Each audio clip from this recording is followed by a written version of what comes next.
Hello, everyone, and welcome to another episode of Learn with Jason. Today on the show we have George. How you doing, man? I'm good, thank you, Jason. I'm doing well. I'm so happy that you're here. I bailed on trying to pronounce your last name because I'm not even pronouncing your first name right. Because I feel like everybody really enjoys my French accent. Just Georges. That's not even right, is it? That's not too bad. That's not too bad. I apologize. No, but so welcome to the show. I'm super happy to have you here because we're talking about something that is both interesting to me and I am completely terrible at, which is design systems. But before we talk about design systems, I want to talk about you. So for folks who aren't familiar with you and your work, do you want to give us a little bit of a background on yourself? Yeah, absolutely. So I've been always a techie as long as I can remember. Previously CTO of a fintech for 17 years. And recently started with a couple of friends, Div Riots, and we're primarily focusing on bringing dev tools to front end teams Mm, and specifically front end teams. very cool. Yeah. And front end tooling is such a wild space because it can cover so many different places, right? You've got front end tooling like VS Code and GitHub Copilot, which is, gets pretty heavy. And then you've got front end tooling like building a framework, like we just had Remix and Solid JS on earlier this week. But you're talking about a different kind of front end tooling, which is what I would consider to be like kind of team cohesion tooling. Is that kind of a good way to describe the suite of tools that you're working on? Yeah, it's actually a good one. Not only, but what you're saying is very important to us. The analysis, if you want, of the team is that the front end teams have super evolved in the Mm-hmm. past few years. You previously you had just like a front end developer. It could do everything on the front end, Mm-hmm. but you now moving into designers are really in the product development, like they're really part of it. Mm-hmm. And you have even new jobs coming in, like design engineers and even back-end engineers for the front end. So you have all those varieties of specialities in the front end. And we don't think the tools have evolved to really embrace the fact that there is all those personas in the front end development. Mm-hmm. And so everything we do, we always ask ourselves, okay, this is going to be good for a developer, but how can the designer contribute? How can the UX writer contribute? How the design is going to be passed back and forth between the people, etc. So we're really trying to think about tools that the entire front end team can collaborate with. Yeah, yeah, that's and it's a good it's really interesting to me because it feels like we've seen this sort of shift in the way that you build for the web, where when I was first starting out, you would get and I started building for the web pre CSS, so I would get an image, and then I would slice that image up and put it into a table to get this website to look the Yes. way that it was supposed to look, I right? think it was called like the nine-way Yeah, nine-way image or yeah, yeah. And so we would do things like that, and but that meant you kind of you worked with a designer, but the designer never thought about the code. The designer was building you an image, and then they would send you that image, and then you would take that image and turn it into a website. And it yeah. wasn't really collaborative. It was very like the design first and then the website, and that's absolutely not the way that we're building for the web these days. It feels much more like we start with a kind of idea or a design direction. I had Dan Mall on the show talking about design systems a while ago now, and he one of the ways he talked about it is that he encourages the designers and the developers to sit together, and sometimes when they work they're coding, and sometimes when they work they screenshot the code and move it into Figma and make some edits, and then they go back to coding after they've done some design work. So it's a very like in the there's just a lot going on, and it's no longer like a handoff process. It's you're No, no. together, right? That's fascinating to me. Yeah, that's really where everything needs to move, is to work together. There is so much value to bring. I don't know if it sounds familiar to you or for some of the audience, but I've been into Scrum demo meetings, Mm. and maybe that's the first time the designer sees the result in real life, and you get that disconnect and frustration between what was the initial idea and what is the result in Hmm. the end, and it frustrates the whole team actually, because obviously the developers they want to make the perfect design, and so it frustrated the both people. And it's crazy that the only touch point at the end of the sprint when everything is done. It should be really a collaborative effort. Yeah. Yeah, and also what I found is that the more it feels like we're working together, the more I like the job.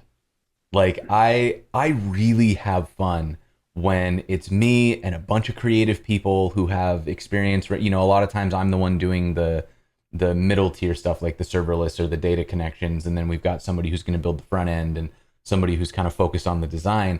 And if we do it as a Yes. handoff, we're like, okay, I'm going to go off on my own and work on the data stuff, and you go off on your own and work on the front end development, and you go off and work on the design. It's fine, but like I have so much fun when it's just that whole group is sitting together just being ridiculous Yes. and making jokes and oh, what if we did it like this? Oh yeah, but then I could take it and I could make it move like this. Oh my god, I could pull in this data and move Yes. it like this. Like you get this just really magical kind of sense of collaboration. Uh, exactly. And this is only possible if you can work in real time, Mm-hmm.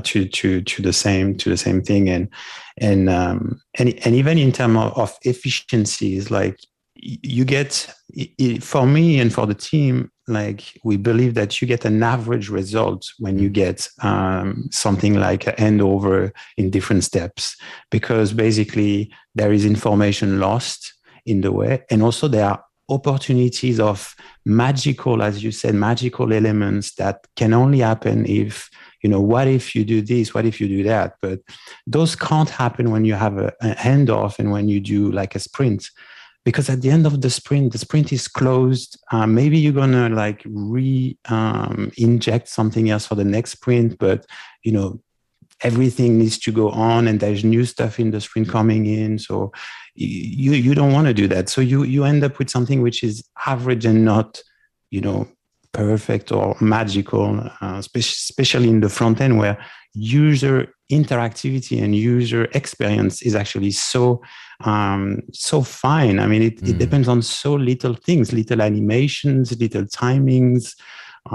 It's a fine art. Yeah. No, I think it's a fascinating space to be in, and this is probably one of the hardest problems because I think the misconception that I think a lot of folks have is that the hardest part about building for the web is tech. It's learning the right technology or choosing the right stack or something like that. But the hardest part about any technology project is collaborating effectively. If you've got a team that meshes well and that works well together, you can give them Notepad and nothing but HTML and CSS, and they're going to make magic. If you have a team that doesn't communicate and you give them all the latest and greatest tools, you'll get something No. fine. It'll be Yeah. fine. At the end, it does the same thing, like Hmm. the web page with some interactivity. And Yeah. And so we're talking today about design systems. So I- yeah. how does a design system play into this idea of collaboration? What impact does it make to have a design system on your ability to collaborate between designers and developers? Yeah, so there is multiple aspects of the design system. So I think it's important to see is that definitely the designers entered into the front end space like not a long time ago, Hmm. and they're already industrialized their work with design system and tools like Figma and Sketch and XD. You can create your design systems, And this is really key for them to actually, for the designers to actually create experiences that are consistent, that are qualitative, and that and also bring velocity. So they can go fast because they can reuse things that has been built for the brand and always be consistent. But in the end, if on the development side you don't have this industrialization or the fact that you also created those reusable elements, you don't get that same benefits. You don't get the velocity of reusing always the same components. You don't get the exact consistent experience. And then, it all comes with also with the quality. If you do and redo things multiple times, you can't get that right everywhere. If you fix a bug somewhere, you want that everywhere in the app that you use that exact component you want it fixed. So this is really key. And then there is all sorts of other things on the engineering side. Like, let's say you are a very fast growing company. You have to hire 30 new front-end developers in a year or so. And we heard stories are more aggressive than that. How do you make sure that this team of new engineers will build in a consistent way, reusing the right value? If you don't have the design system, this is hard. This is super hard. Like training 30 new recruits and making sure that they develop in the brand and in the same methodology is going to be very hard if you don't have a design system. Yeah, and I think what is interesting about that too is that it might seem restrictive to say, well, we have a design system, you have to use the design system. But what I found is that this is one of those things where the boundaries actually create a lot of freedom. And by creating a design system, what you've said is, hey, developers, if you need to put together a UI, if you use the design system elements, you don't need to get a designer to free up bandwidth to come and help you with that page. If you use these elements as described, you can ship this thing right now. And I think that when you start getting into bigger teams and lots of moving pieces and tons of projects, one of the biggest frustration points is that feeling of bureaucracy. Well, we can't actually take this thing live because we need a designer to do a review before we can do that. And the designers are backlogged until next quarter. So this project's kind of indefinitely on hold. And that is not a fun place to be when now you're under pressure to ship. The designers are way overstretched because the average company has like one designer for every 20 developers or even worse ratios than that. So, by having a design system, we're creating strong collaboration, but also decoupling between what the designers are doing. So the designers aren't doing like production, let me fix this input for you. They're doing strategy. How does the design feel cohesive across the whole product? And the developers can go just grab a pre-designed element and build a thing. Yeah, and it scales and it scales so much. Like if you're talking about the ratios that you're giving, there is no way you can scale. I mean, you're gonna have just a backlog on the designer. But what the design system gives is that it gives the guidelines for the team and for the whole team actually to actually build on their own basically.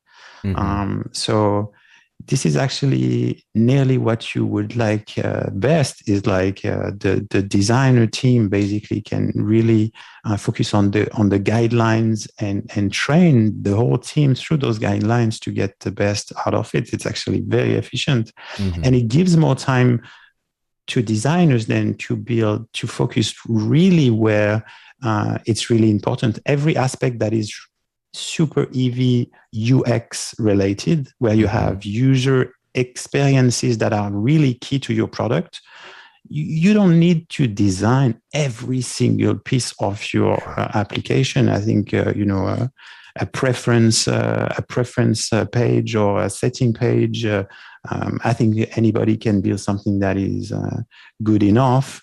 But then there are other parts of your application which are centric to your use and to your Right. experience. Those need to be designed. Those need user research. Mm-hmm. Those need the top end research that the designers can put in. Right. So this is also something valuable that I see. I 100% agree. So that's the value of a design system, right? But then Yes. there's another complication that comes in with a design system, which is that now instead of this coupling between, you need design time to ship anything with development, now we have this coupling between like the actual app and the design system that powers the app, because these now become two separate sets of code. And a big challenge that I see is how do you synchronize between these things, right? So Yeah. when you are looking at this problem, how do you make sure that when somebody implements a design system, it doesn't become a kind of endless treadmill of like, oh, we made an update to the design system, everybody go update every UI you've ever used with the design system to use the new version? Yes. So we have definitely a vision on this. Today, for teams that are very advanced in design system, they would have a full design system that they maintain on Figma, for example, Mm-hmm. and they will have a full component library that comes with it and that's matched. So if you look at things, obviously like Polaris from Shopify, or if you look at the Atlassian design system, all those design systems that we know, they have those two elements, and so Mm-hmm. they have to be maintained separately. And you can see the trend that some firms are trying to actually create the code from the design and generate the code. Mm. And we actually looking at it from a different standpoint, from a different angle, and we take the code as the source of truth because it runs. And we this is not available in Backlight yet, but Backlight will generate the design systems in Figma, for example. Interesting. Um, Okay. yes, so this is a completely different take from anybody that I've seen so far. But this will make the ability to auto maintain the design on a Figma point of view. And so the designers can really focus on building new things and everything that it isn't existing yet. Mm-hmm. And then all the rest will look back into Figma from the source code. Fascinating. Yeah, I haven't heard anybody talk about that. I like that. Um, okay, so we've been talking kind of in the abstract. We know the people problem of collaboration when it comes to design systems. We've talked through the kind of coding challenges, and you just mentioned Backlight. So Backlight is the tool that you're working on that is intended to make design systems more manageable. Is that correct? Yes, and really, and going back to your point that the design systems are super collaborative. They are super collaborative because you have a piece. The design system is a piece of design elements in Figma, for example. It's a piece of code through the component library that you have in the code. It's also content design. The grammar, the tone, the vocabulary that you use. So those are for UX writers also to contribute to the design system. So you have everybody contributing to that element, which is the design system. And that's the language that everybody will share when they talk about design and when they build things together. So the design system is ultra collaborative in that sense. It's like everybody's working on this thing and everybody needs to work together on this thing. So when we build Backlight, we just said, okay, what is the product we want to use? What we really went from a blank sheet of paper and we said, okay, what is the best thing we would love to have to build design system together. And this is what we created with Backlight. And you can really create and maintain all together, the whole team, the front end team together, a design system. I am really interested in seeing this in action. So rather than talking about it, I actually just want to start looking at it. So let's switch over here. Let's go. And I am going to start by shouting out our live captioning. We've got Jordan here with us from White Coat Captioning, who has been running captioning since the beginning of the show. You can find that right on the homepage of the site if you want to follow along in text format. We have that made possible by our sponsors, Netlify, Fauna, and Auth0, all of whom are kicking in some cash so that we can make this show more accessible to more people. And just a little nudge to the companies out there. If you wanna sponsor some captioning, I'm looking. I need another sponsor.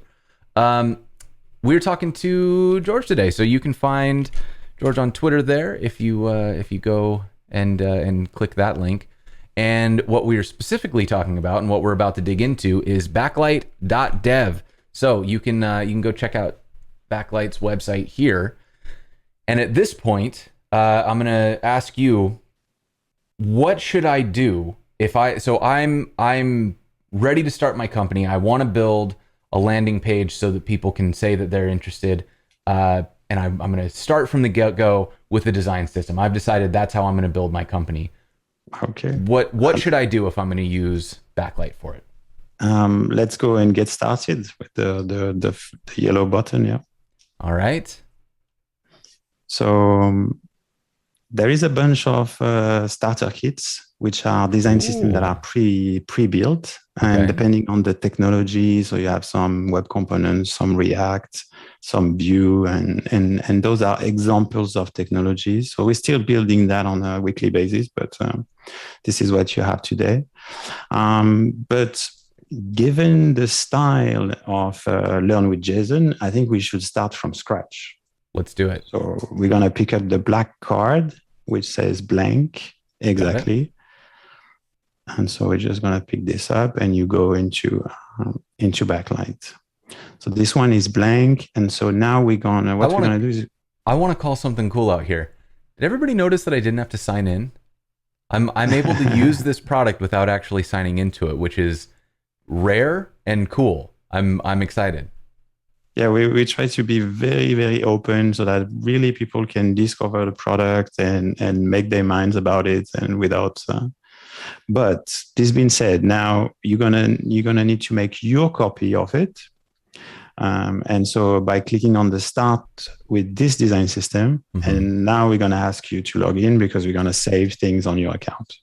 Got it. Yeah. So basically I can play at first, and then if I want to keep it, I need to obviously have an account to associate my version with. Okay. So I signed up with GitHub. I'm in. Exactly. You're in. So now what you see on the left, maybe if we do a quick rundown on the left, the packages, so that this is a list of packages, and the tokens and components and infrastructure are kind of sort of folders where you can put stuff. And so this is where we're going to put modules or JS modules or CSS modules. That would be the composition of your design system. So I don't know exactly where you want to start, but maybe we can start with some design tokens. Okay. So yeah, so we're gonna build ourselves a company launch page and a design token. I'm gonna put this here, and so let's say colors. Okay. To start with. And do I have to give this a file extension, or I just say colors? No, this is just a package. Yeah, this is like a folder. Okay. And then on the right, now we are on the you have the pills with the source, stories, test, docs, and design. So we can look at that, but maybe we're gonna start with source. Source. Because we're gonna add a new file exactly, and this could be colors dot. I would recommend to do a colors.scss. Okay. Because this way we can combine them, because I think we're gonna build maybe with the CSS custom properties. Sure. And then we're going to combine the colors and the typography and everything we build together. Mm-hmm. Okay. So then if I want to do it, is this just straight up CSS the way that I would always write Yeah, it? exactly. Okay. So the only thing maybe and this is will be useful later, but let's prefix everything with something that you want to use.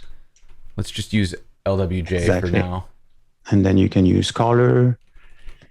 And now you can say, I don't know, maybe primary, that's good enough. I don't know. Okay. And And you give let's it a set color. the primary color to hot pink. We're Yeah, probably gonna have to tweak these as we go, as we actually see them in action. But I can exactly. make some up. Um, and then what? We probably need like a color foreground, and we can make that like a dark color, and then a color background, and we'll make that a really light color. Yeah, And these are just shades of gray. Okay. exactly. And now, right away, I'm going to show you something right away because I think it's interesting. Is we can write the documentation of these colors to document it.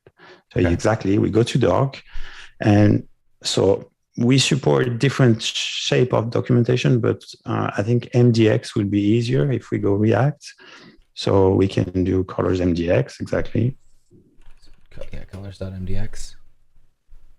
Mm, yeah. Now I think we need to import. We need to import MDX. So import brackets MDX from MDX from at MDX dash JS Like that, right? slash React slash Slash React. React. Yeah, Okay. I think that's the minimum, and MDX is in lowercase. The whole thing. Yeah. Okay. Now, yeah, try a title now. I should be working. Let's see if I need to reload it. Oh wait. Mm, Oh wait, hold on. It saved as like yes. .mdx.jsx, is that right?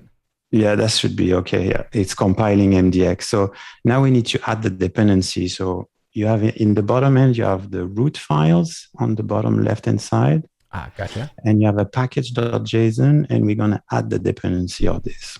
Okay. And do I do that just like straight up like Yes, this? exactly. We React. actually going to add an easier panel for that. I think, yeah, I don't know if we support the store. I never tried that, but go back to colors to see if it's working. There it is. There we go. There Great. we go. Okay. All So right. we're getting there. So now we want to show the color. So one Mm-hmm. way is obviously we could build here in MDX some boxes and stuff with the colors. So this will document.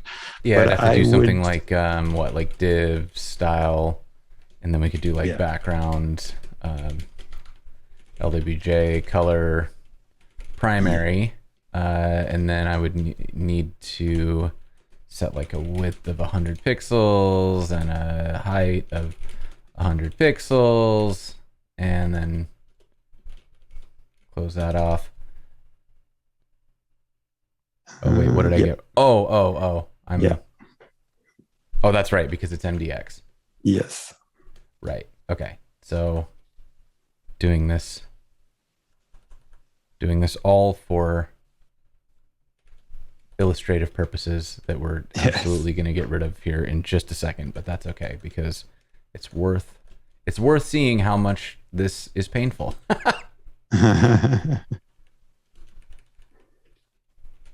Okay. So here's our first one, and what did I get wrong? Yeah, it should be pink. Let's make sure I'm actually getting it on the screen here. Yeah. There it is, and did I typo this? Oh, yeah, we need to import it in the documentation. So we need to import, and we can do import dot dot slash source slash crawlers dot SCSS exactly. And we're gonna compile the SCSS and give the CSS. Okay, there we go. So there's the way that you would do it manually, And Exactly. this, I don't want to do this every time, and I certainly don't want to have to go edit this every time. Yes.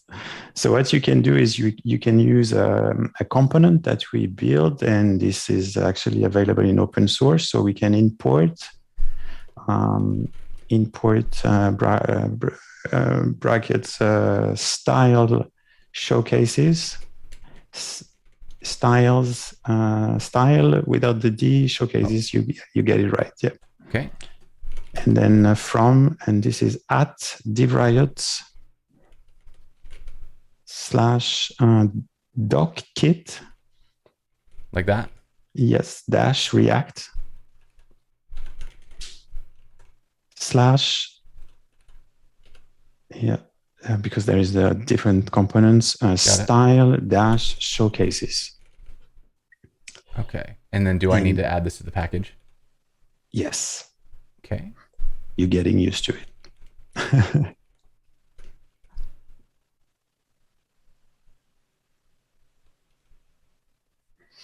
And now we can use it. It's actually a React component, so we can use it. Exactly. And then we're going to use as a property, we're going to put prefix equals, and we're going to prefix it with your CSS custom properties. So maybe dash LWG colors exactly. So this will tell him, take all my colors that start with all my CSS custom properties that start with this. And then we're going to say another property, which is style key. Style key? A key with exactly. And we're going to say background, because we need to tell him this is a background color that we want to showcase. I see. And then let's see if this works. Then otherwise, maybe we need to add something else. Let's see. Oh, that's weird. Oh, because I tried to do. I tried to include the selection inside the package JSON because I copy pasted. It should still work. Let's see. Okay, so now we're missing just one thing. Okay. We're gonna just add a piece of CSS, either in a new file or inline in where you want. We can create a new file if you want, just to style the box actually, because the box can be styled the way you want. So we can say exactly. Okay. And now you can make a class that is called box. Okay. And we'll say. Then you can give it exactly. You got it. Okay, so then we'll just do like a light margin. Yes, and a border radius if you want. But oh yeah, border radius. Let's do that.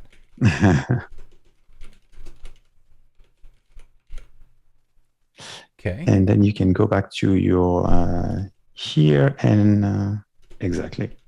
Source box.scss. Yeah, and you could actually have the box in the doc folder because it's only relative to the box, but that doesn't matter.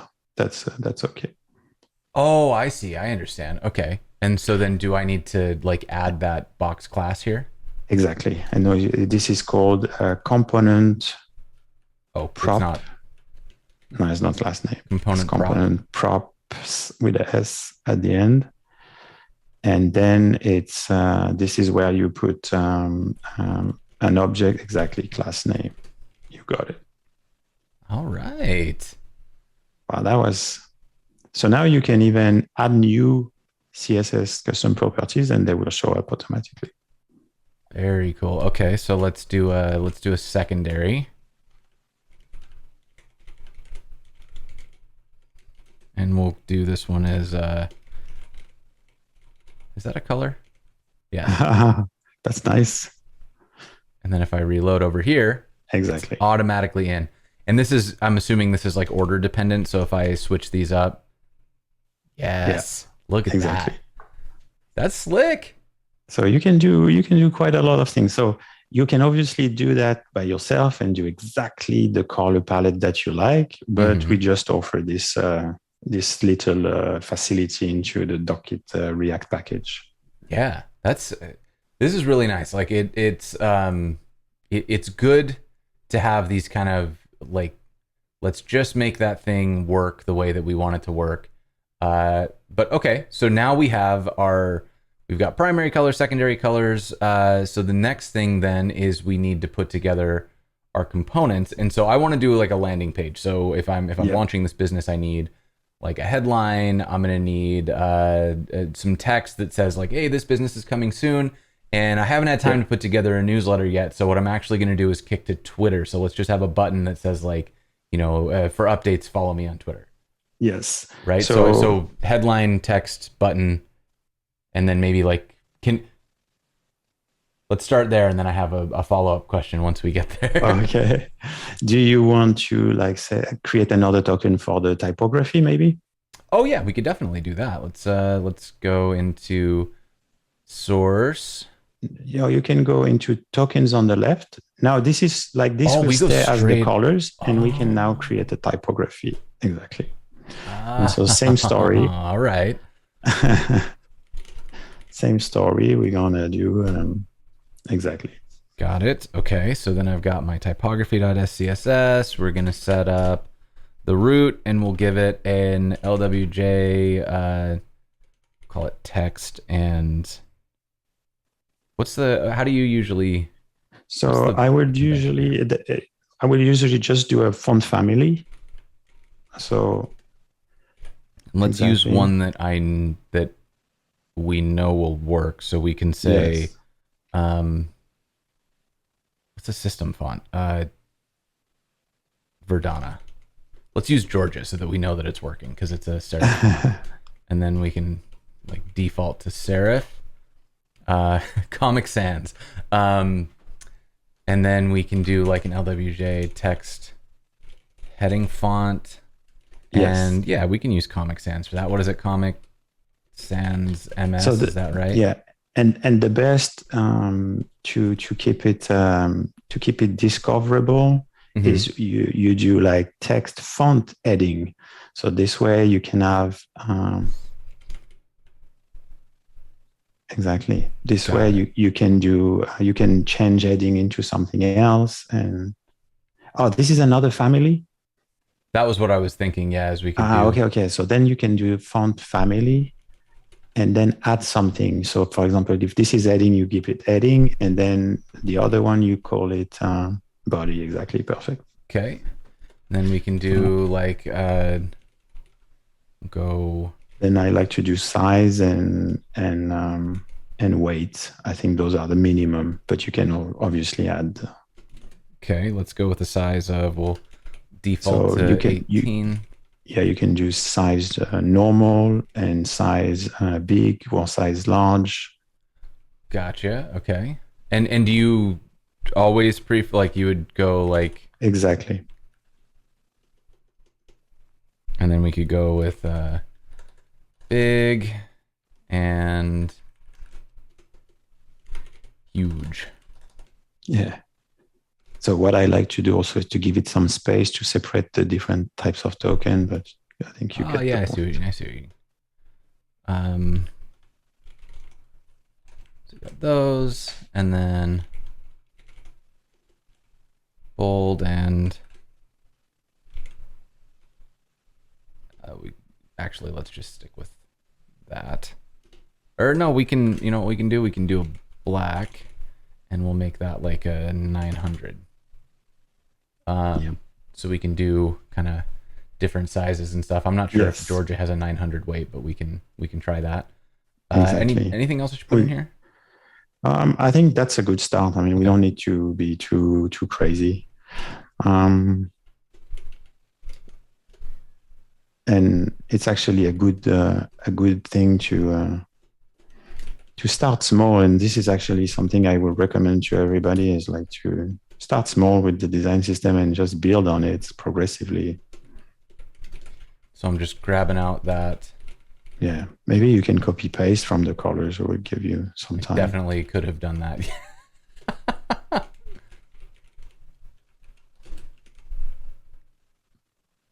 Let's make sure that's doing what there it is. Okay, so then I can go Yes. back to colors and grab this style showcases. Yeah, and with the import and everything. And for this one, style key, how do I want to do Would this? it would be text. Okay. Oh, wait a minute. Yeah, this one will actually be even different. No, the style key will be font family. Sorry. So Oh, this I is gotcha. yeah, because you want to do a showcase for font family. So the style key would be font family. And is this camel cased or snake cased? Yeah, camel case. Okay. Yeah, exactly. All right. You don't need the component props for this one because it's a font family. It doesn't have a box, and so this should work. You need to import the style, Oh, the that's React right. component. Yeah. Yes. Copy this out.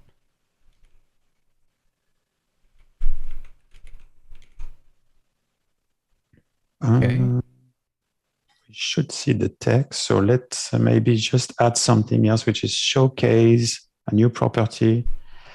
So this is documented in the package for style, but showcase component equal text because we want to tell him it's text.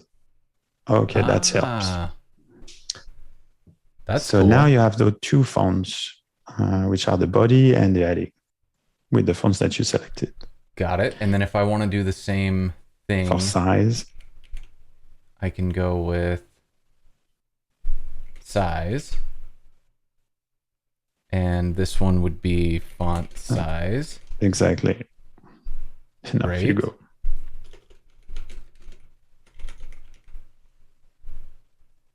You're good at that, huh? It's like you always used it. Okay, so we've got the sizes, and then what else do we have in here? We've got our weights. So we can come back and copy this and say weights.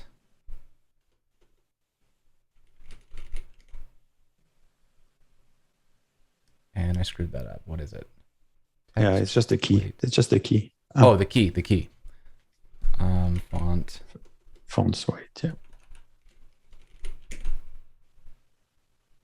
Ta-da! Okay, that. And then Georgia doesn't and have we can see the 900 weight. is not. Yeah. But if I, I'm not going to worry about it. So you can tune all this stuff. You can tune all this stuff up, but this is how it looks by default. Yeah, this is pretty good. I think this is too much. So I have a whole thing for this. So let's just use the system font. Oh no, it didn't work. There's a copy paste block that we can get in here. Let's get always a good source. This one. All right, so here I'm gonna drop this in, and if I refresh. Oh, so it doesn't pick up so I would need to add styles if I wanted it to pick up the font family and everything. Yes, exactly. Got it. Exactly. Okay, so we won't worry about that now. But this will be a little bit easier to look at, I think, than Comic Sans and a sans serif. So, all right. So now, maybe before we move into the button, because maybe that's what you want to do, right? I think a button. Yeah, button maybe we just spend a little bit of time to improve that documentation style because it looks a little bit dummy, and I'm going to show you a bit more. So let's create in the infrastructure, let's create a layout for our documentation so that it looks better. Okay. And so we can create exactly layout. That's fine. Okay. And then in source, you can create just layout.tsx or JSX, whatever you prefer. We'll see how I do with TypeScript. So we So need to import React, and we need to import MDX provider from MDXGX React. It's MDX full cap. always get that wrong. MDX.js React. Okay, and so I Exactly. need to wrap the whole thing, right? So yeah, so we're gonna do an export. Oh, right, So because it needs to be an actual component. yeah, exactly. Look at me So go. we're gonna export. You can export. Yeah, export default will work. And then do we want a children, right? Yeah, I don't use it, but I usually don't use it. But I use the props and then get the children. Yeah, Okay, okay. So if but I return, then I can move these yeah, into that's here. exactly it. Exactly. And then one thing that just to make it fast, Mm-hmm. again, we're gonna pick up from the dockkit React. We're gonna pick up a pre-made layout. Okay. So we're gonna import from the DivRiot's dockkit React something called core layout.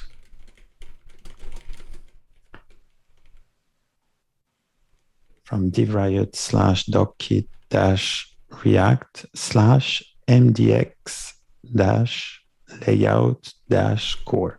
So Okay. we have different layouts, but this one is the core. And then we can just use it inside the provider.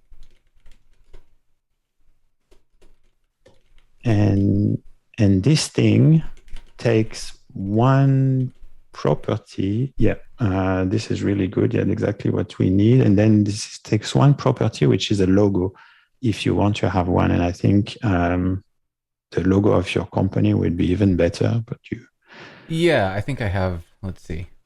and it's I'm gonna have to it's figure a out. React component. So if you copy paste, if you get an image, it needs to be a Got it. Let me edit as HTML. Should let me copy this and then yeah. come back over here, and we will create.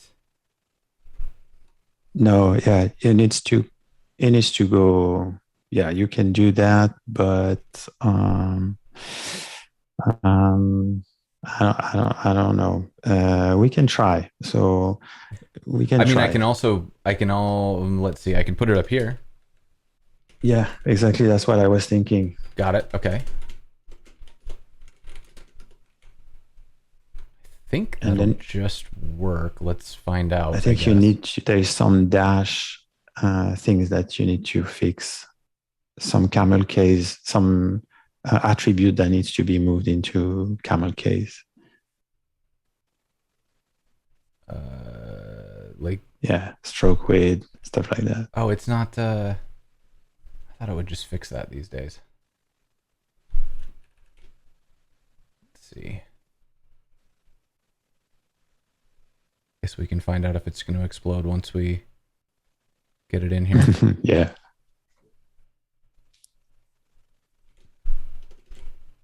So rule, clip rule.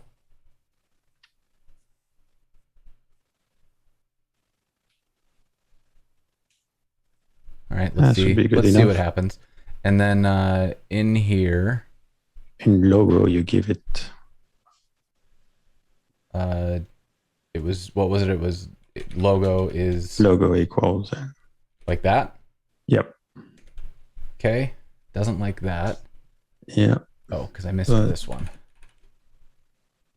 And it's still not happy. What's missing? yeah, let's see if it works. So if we go back to typography now, but yeah, we need the panel back. Yeah, and then what we need now is in the doc, in the typography documentation. Exactly. We need to use that layout. And to do that in MDX, you need to export default the layout. So you need to import it first. You need to import from the layout. So now this is a little bit special from exactly like now you use the tilde. because you're telling pick up from the root of the design system / layout. And then because it's still in source, so we haven't created some export on the root, so we have to do /source / layout. I think it's called layout.tsx. Yes. Yeah, that would. And now we need to export layout. And if this is okay, we're going to have a new layout. Let's see how I did with on-the-fly SVG updates. Yes.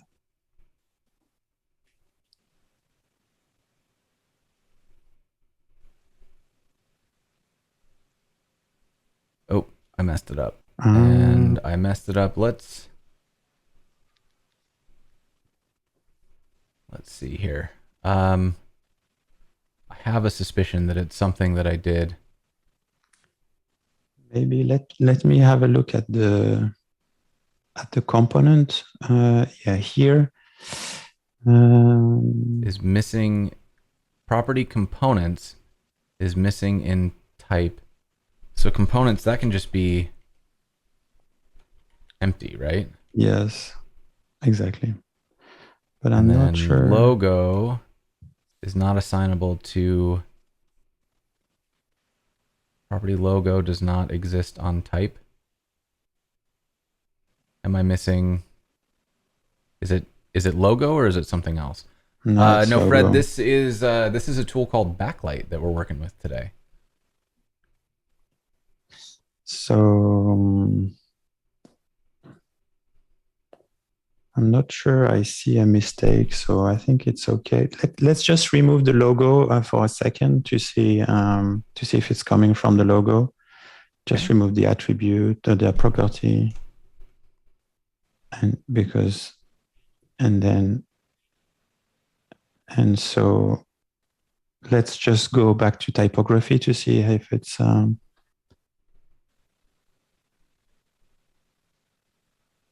reload that. So here's our doc. Read properties and define. I wonder if there is something. Yeah, I think in the layout, maybe in the layout, in core layout. Yeah, if you scroll down, I think in the layout, instead of picking up the children on the top, we're going to pick up the props. Exactly. And then we're going to put all the props here, like with a triple dot. No, not here. Not here, inside the... Yeah, exactly like that. And remove the children.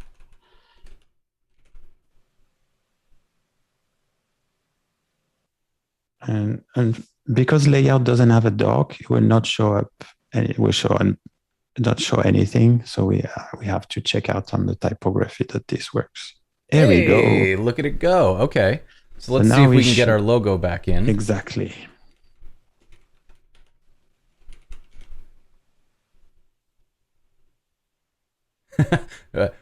No, but it's not it's for lack of trying.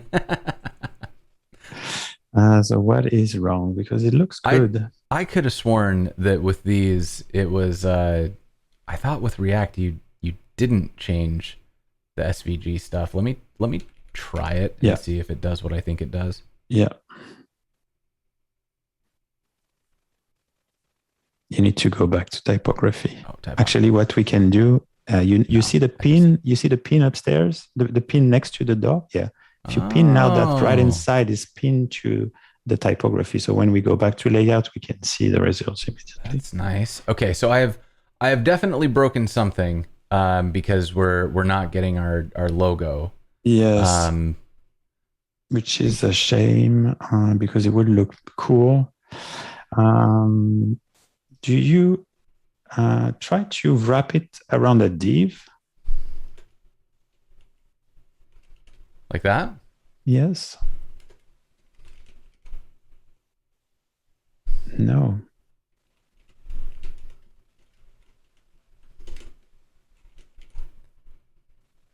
Just That's doesn't annoying. just doesn't like it at all. No. Functions are not valid as React child. Might oh oh. Oh, yeah, yeah, yeah, yeah, yeah, yeah, yeah, yeah, yeah. This should be logo. Yeah, yeah, yeah. Heyo. Exactly. All right. So let me roll back these choices that I made. And what? Oh, I missed a thing. There we go. Look, that's super cool. I love it. So now we can go back to typography because I want to show you a little thing, a cool little thing. And in the doc, so we have these two lines that applies the layout, the import and the export. So take those two lines and put that into colors as well, so that the two pages have the same layout. Did you save? Yeah. Oh yeah, look at it. That's So cool, now no? we've got like consistency. Our design system Yes. has a little bit of consistency to make it feel good. And if on the top end now, if you go to doc, on the top end, you have this switch with review. The top end, yeah, exactly, doc. Now you have as Ooh. if it was like a website. Oh, and you know what this means?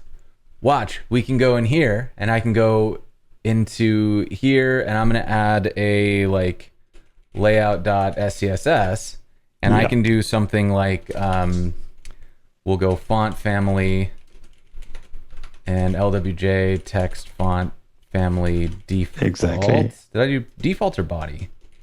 I think it's body. Okay, and then I'm gonna pin this while I do it. That should. And now you need to import it on the layout TSX.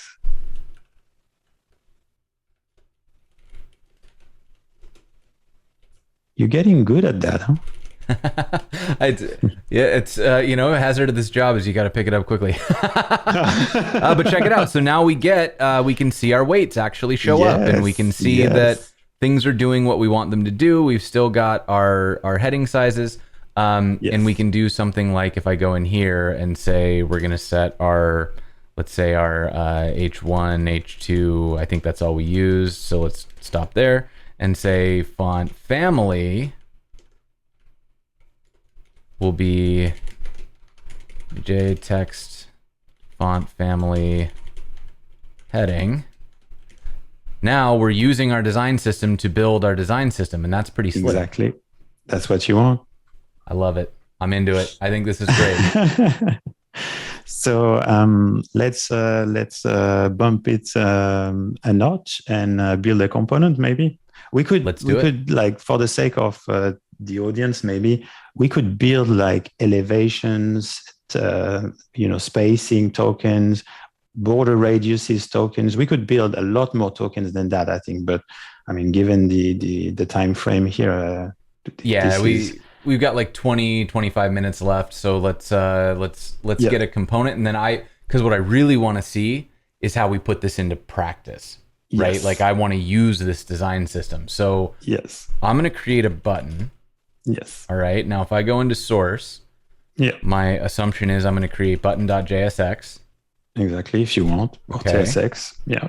And then I'm going to import React from React. And then down here, I'm going to export default function button. And we'll return, let's do like a button. And that button's going to need some text. So I'll give it a text prop. All right, and so this is all just standard React. I'm just doing, this is me going on my gut. I could be wrong. I'm gonna give it some default text here, and that gives me a button. I'm gonna unpin this, and then. So now, if you want to see it right away, what I like to do is do stories. So we can go into the stories, and then you can create .stories.jsx.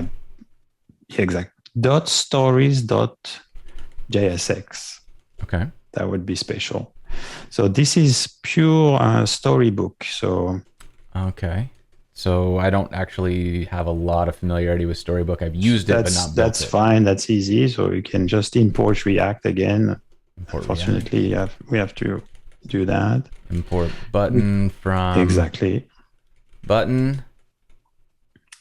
Uh, dot slash source Oh, slash, right, because we're not in the source folder anymore. yeah, Got it. slash button. And then we do export.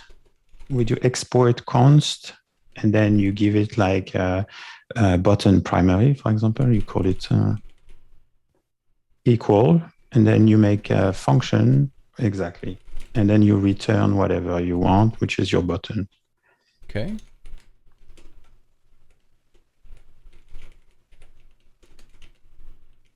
So, and if you go back to stories on the right-hand Stories. side, exactly, you have it. Wow. And you Look at can create that. multiple of them if we want. You just copy paste like export const and just make secondary. Okay. And so in this button, I'm going to, let's add a color key. Exactly. And we can say secondary. secondary. Yeah. All right. And so then I'm going to come in here and we've got a color, which will default to primary. Exactly. And we can do like a style and we'll do button color and we'll set that to color. No, we're going to set that to, haha, You need to WJ color like this, right? Because then we can go style it up. Yeah. And actually use these tokens that we created in our design system. Look at us go. We're design systeming. Okay. But the dash dash. Okay, you're gonna do that. Okay. Right? Is this gonna work? Like, because then I can go button, and my button is going to have a background color of button color, right? And so that way it kind of defaults. And I guess what I could do is I could actually go button color is going to default to LWJ color primary. And then that would default if this was unset. But because I don't want to do any logic to like show or not show this, I'm choosing not to do that. So instead, I'm going to leave this out entirely. And then let's add a little bit more. We'll do like a font family of LWJ text, font family heading, and let's do a font size. LWJ text font size big. We'll add some padding of, let's call it 5 on the top and 1 on the left and right. And then what we need to do here is import our buttons button.scss, and I need to add a class name of button. Okay, so that got us part of the way there, but I screwed something up. Let's see the styling of the background, because I think that's the missing part in button.css. Oh, right, because I never actually used it. Background color. Yeah, that's what you color. did. Maybe default it. It's not picking up my background maybe color. The best would be to set the background color straight from the style. I don't know. Oh, interesting. Maybe it's not. Oh, maybe I do need to set it as a default. Right, and then we actually, let me get back here, and then we'll do that again. So we'll start here. We'll say red, and then it just doesn't like that color. No. Oh, you know what? I think the design tokens were not imported, so they're not set. Oh, yeah, that would, of course, that would cause the problem. So do I import them here, or do I import them above, Like how would you manage this? So here I like to import like CSS custom properties in CSS because you stay in the same realm. When you do CSS in JS, then it's a different story. But here you can do that. Is that So it's no token it's source yeah it's actually tiered colors colors because the folders are more virtual than like that? exactly. Yeah. Cannot find style sheet to import because I called it. Oh, that's right. Source colors. Color source Uh, colors. yeah, it looks good. Is it? Am I getting that syntax right? I haven't used Sass imports in a long time. Yeah. I think it looks good. So let me figure it out. Maybe try with slash dot to see if he likes it better. Like Slash dot again. Slash, yeah. Did no. import buttons.css. Mm. There it goes. Ah, There it there goes. we go. And then we can do another one. And we will. Oh wait, no. What am I doing? I'm in the wrong place. I want to get into my stories. Exactly. And I want to do my secondary button, right? And then Yeah, in you button have it. secondary, There, that's it. look It's at already. it go. You Oh, can that's maybe cool. remove the border because Ah, yes. it's really ugly this way. So we'll go with a border of none, and we'll do a border radius to keep up with the rest of our design of something like that. Exactly. Yeah, look at that. That's a nice looking button. I'm And you happy with have that. I think the contrast is okay.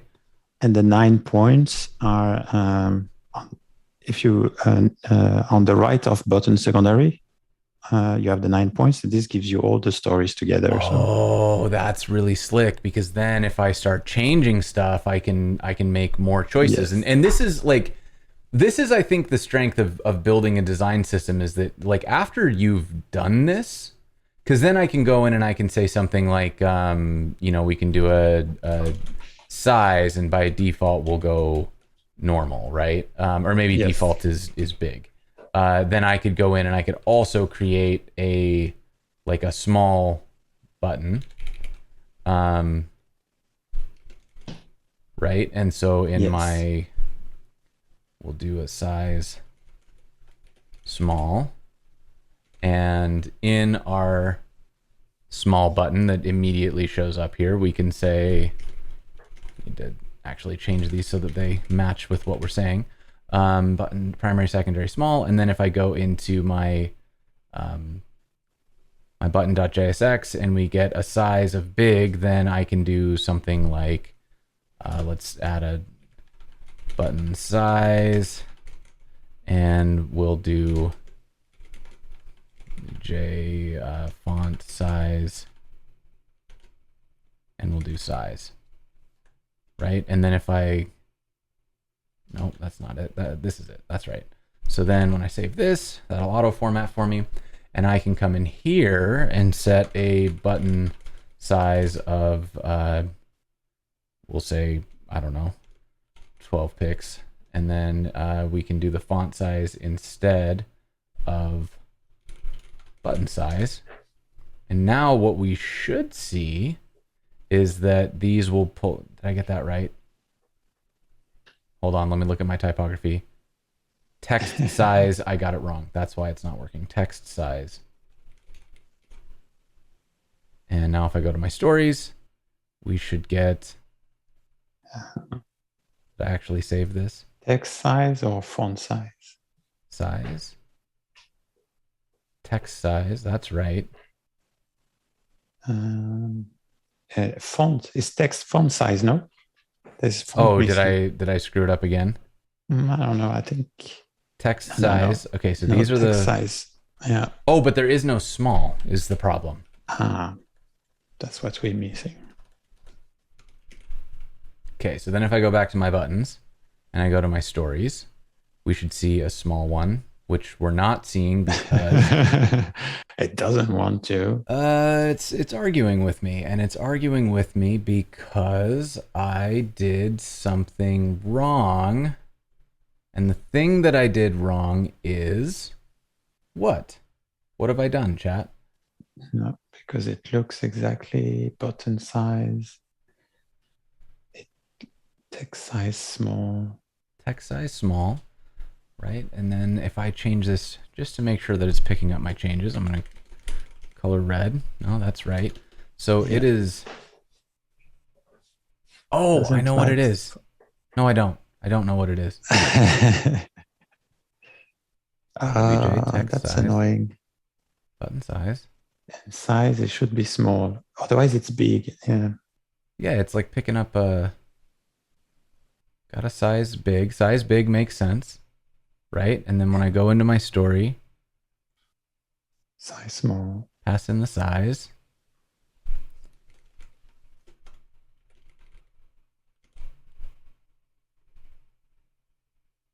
Yeah, it's not picking it up. Huh. Maybe something is overriding my text sizes, which is entirely possible. Maybe I did it in my layout. But not on the button. No, everything, there. you know. No, I wonder if the custom properties if they fly perfectly from.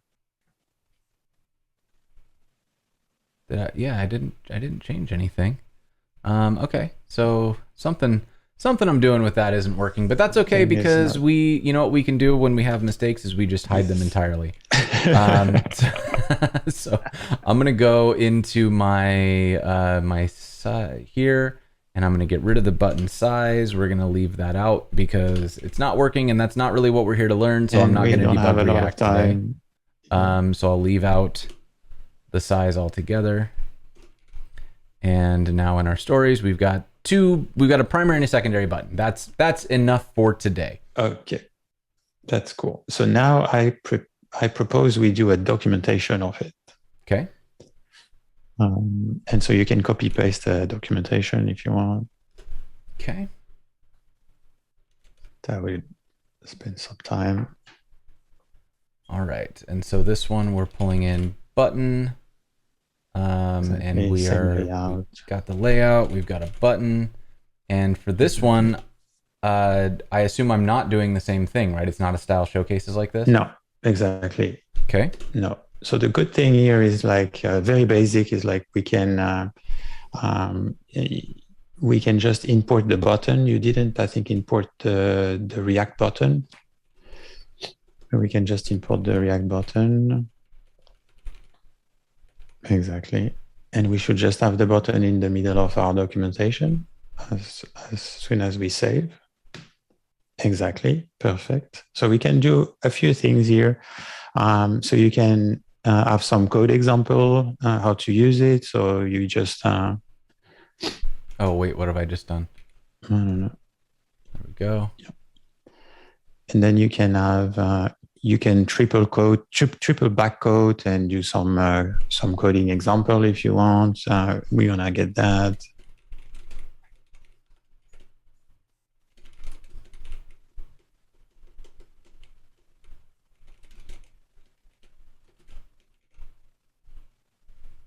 Okay, so we got some triple. Oh yeah. Is this the kind of thing that I can? Oh, look at it go! You exactly. Give it the type. All right. Exactly. So that's cool. And what will be nice is if we have a little playground of our button.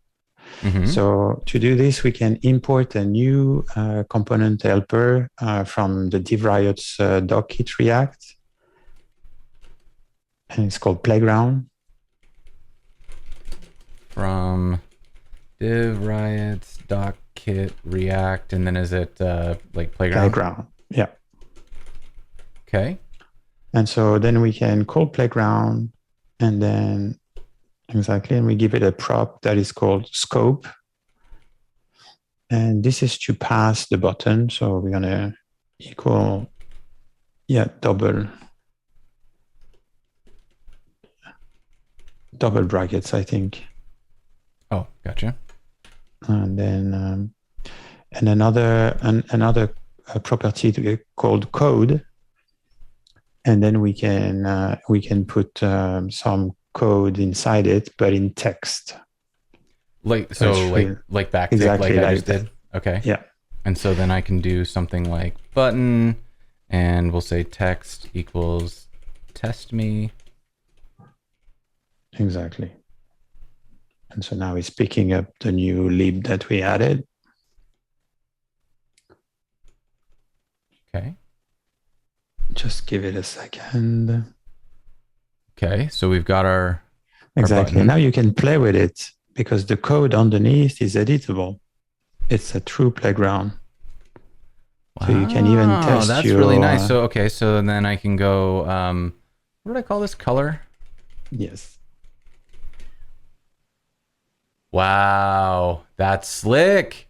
I So love it. it's getting there. Maybe you want to give it a few headers and just to make it cool. Um,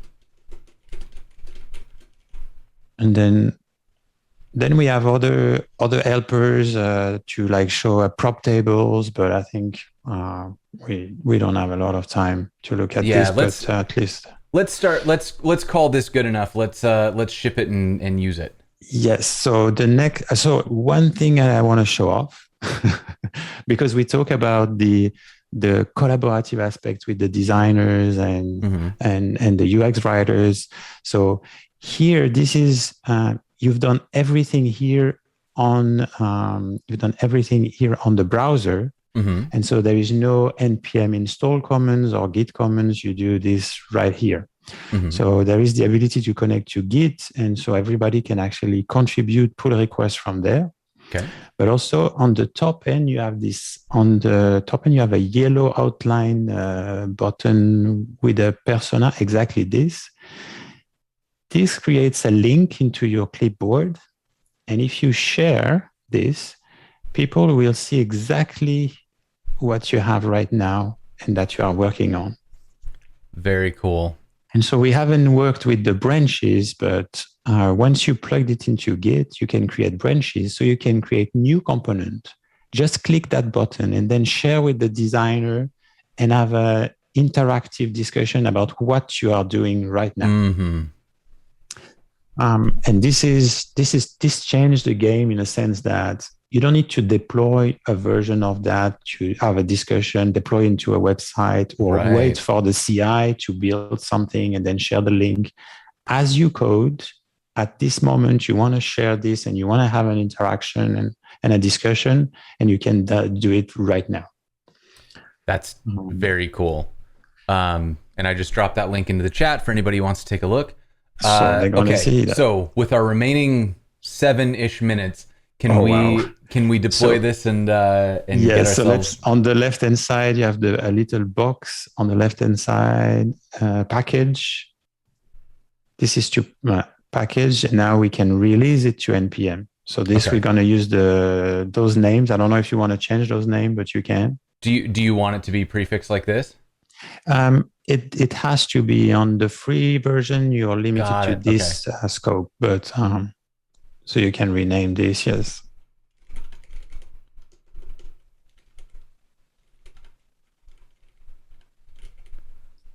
Okay. Good. This is fine. This is gonna be great. So we're gonna call it that, and then Yeah, you can rename this as well. oh, cool. Okay. So let's call this one Learn with Jason.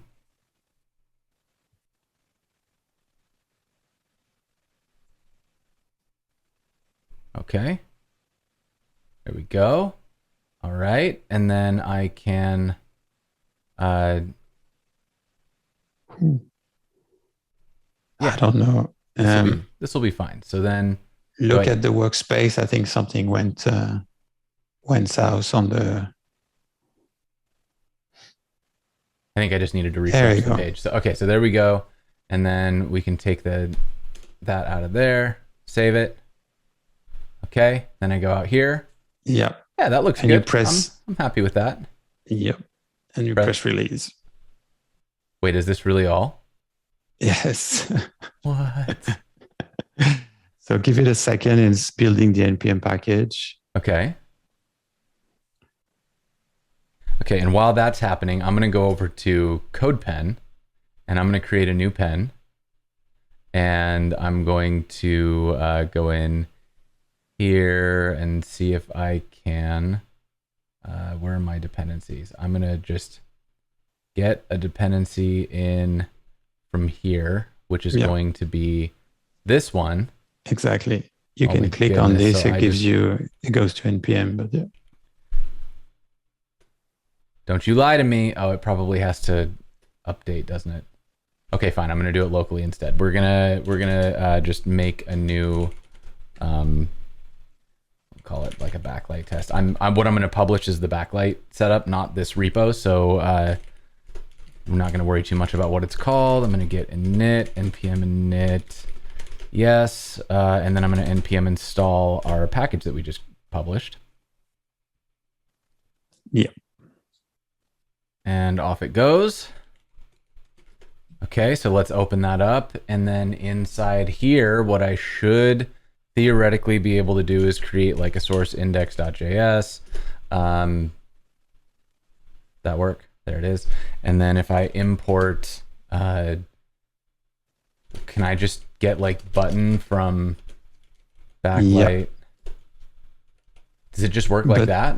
No, because we didn't specify all those root exports. So we need to do manually /button and actually dist exactly button exactly. Okay. You can get away from that, but as we went really from scratch. So I'd be able to do something like this. Whoops.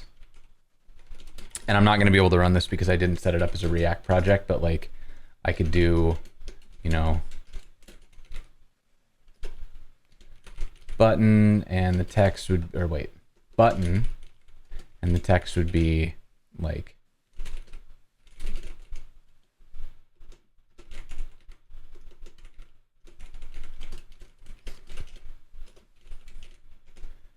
and this is going to come in styled, right? Yes. Okay. We just with a caveat that we need to load the CSS that we created, just as an install. So it would be backlight and then button. Actually, no, just right at the root, we can just go style.css. Oh, okay. Okay. So yes, because this is using Vite, and this is how Vite will export the global CSS. So this is using Vite. Okay, so here's what I'm going to do then. Let me go back. We have 3 minutes. I can do this. I'm going to remove our backlight test. I'm going to npm init Vite. Yes. And we're going to call this backlight test. We're going to use React.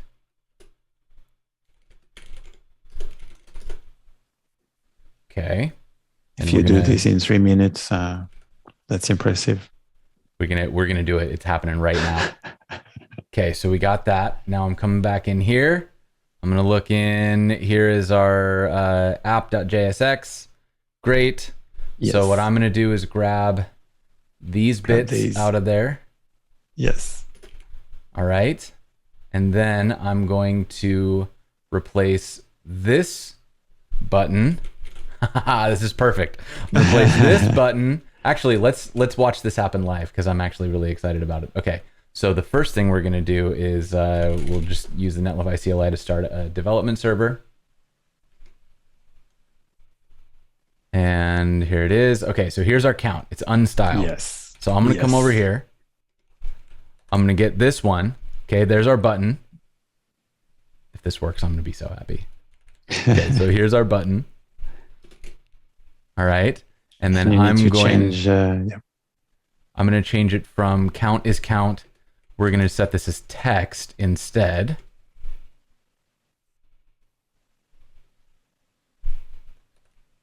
I should have done it as children now that I'm thinking about actual usage, but whatever, you learn. And theoretically speaking, what happened? Does not provide an export named button. How do we call it? Because it was a default button. Default. That's why. No, there. There we go. Look at it How go, cool is that? everybody. I mean, this is okay. Being able to pull in a design system and just run is, anybody can build this manually and set up all these things. But what's really interesting about what just happened here is that you've got this set up in such a way that it is, this is like, behold my bucket. Exactly that, everyone. And look, because it's also showing kind of some stuff that I didn't do, which is putting all this in here. And then if I wanted to learn more about this, I could add a link to like my docs, which would bring me out to, if I would make this bigger so I can see what's going on, it would bring me out to here. Yeah, this is.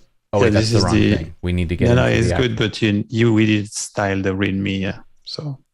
So we would need to like kind of look into each of these, but then I can see stuff and look at how it's working, and I can do this test to set these things up. Yeah, like exactly. this is wonderful. This is really, really nice to work with and to kind of create like a quick iteration. I feel like there's a lot more to dig into that we didn't have a chance to get into. There like is a lot. branching and there's a if whole we tab had we more didn't look time, at. yeah, if we had more time, we could actually build a new branch with a new evolution of a new version of the button, and we could actually npm link that working branch online to your project. Mm-hmm. And so you don't need to re-release to see the new design system in your app. As you code online, it would update your app because it will have an npm link to that branch that you're working on. I mean, this is great. So, okay, so if somebody wants to learn more, where should they go for additional resources? Definitely backlight.dev. There is a lot of stuff, the documentation, and also the DS Mastery, which is a place where we put some learning about how to build great design systems. And we have a Discord where we are 24 hours there, and we love to discuss the design systems, components, and in all technologies, Backlight supports Svelte and Vue and React and actually 50 other frameworks, so you can really build the design system the way you want. That's great. What's up, Alex and friends? You came just in time for us to go raid somebody else because we are just wrapping up here. Oh, thank you for the sub. What we are going to do is from here, we're going to do another shout out to our captions. We've had Jordan with us all day from White Coat Captioning, writing down everything we've been saying so that you can follow along in whatever format you prefer. We also have that made possible by our sponsors, Netlify, Fauna, and Auth0, all of whom are kicking in to make this show more accessible to more people. So there is a question actually that's interesting. If you are building these out, is it you would create one per framework you wanted to support? Or is there a way to like do a multi-targeted export? Yeah, multi-targeted is supported. You can create actually the button. You can create it in Vue, Vue, React, and Web Component in the same package, and then you just document different ways of using it. Little story, the landing of Backlight is actually built with Astro, that I think you know. Mm-hmm. And it's built with Astro with the Backlight design system, which is more of a showcase. And every piece of the landing that you see of Backlight.dev is actually built with some are built with Svelte, other with Vue, other with React, other with Web Components. Interesting. So this landing is built into multiple technologies and put together in Astro. Very cool. As a showcase of yeah, I love it. So that's going to be it for today. Make sure you go and check out the schedule for the show. We've got so much good stuff coming up. We are back tomorrow with a Friday episode. Natalia is going to be here to teach us about distributed databases. We're going to get into MongoDB and serverless. It's going to be a whole lot of fun. Another thing that I want to shout out is if you are looking to do a project, we have a way to do it this month for charity. Head over to dusty.domains and you can ship any project as long as you deploy it to Netlify. We're going to donate to charity. We now have, I think, 6 total companies donating. So every site you submit is worth $300 donated to a charity. So make sure you go over there, check that out, and get it done. With that, we're going to go find somebody to raid. George, any final words for everybody as we wrap this up? I haven't thought about any, but thank you very much. Thank you very much for having me. It was super fun, and I'm amazed how fast you picked that up. It was a lot of fun to learn with you, and I appreciate you taking the time. So yeah, chat, stay tuned. We're gonna go find somebody to raid, and we will see you all next time. Bye bye. Thank you again, Jason.